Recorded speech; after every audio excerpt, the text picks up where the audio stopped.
Hi friends, ఈరోజు chicken పచ్చడి ఎలా చేయాలో చూపిస్తాను, చూసేయండి. మేమైతే 2 కేజీస్ ఆఫ్ బోన్లెస్ చికెన్ తెచ్చుకున్నాము. దీనికి 1 లీటర్ ఆఫ్ ఆయిల్ పోసుకొని గోల్డెన్ కలర్ వచ్చేంత వరకు చికెన్ పీసెస్ని ఫ్రై చేసుకోవాలి.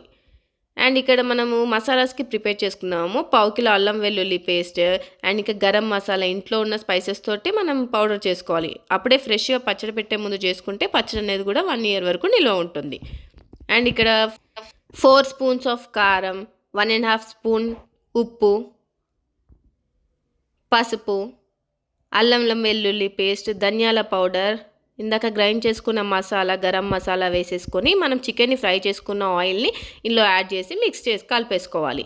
అండ్ నెక్స్ట్ మనము ఇందులో చికెన్ పీసెస్ని యాడ్ చేసుకొని ఇంక పచ్చడి చల్లారిన తర్వాత ఒక 3 పెద్ద సైజ్ నిమ్మకాయలు తీసుకొని అలా నిమ్మరసం పిండేసి మంచిగా కలిపి పక్కన పెట్టుకుంటే సరే, మనకు 1 ఇయర్ వరకు నిల్వ ఉంటుంది పచ్చడి. మీకు ఈ రెసిపీ నచ్చితే like, share and subscribe to my channel. Bye.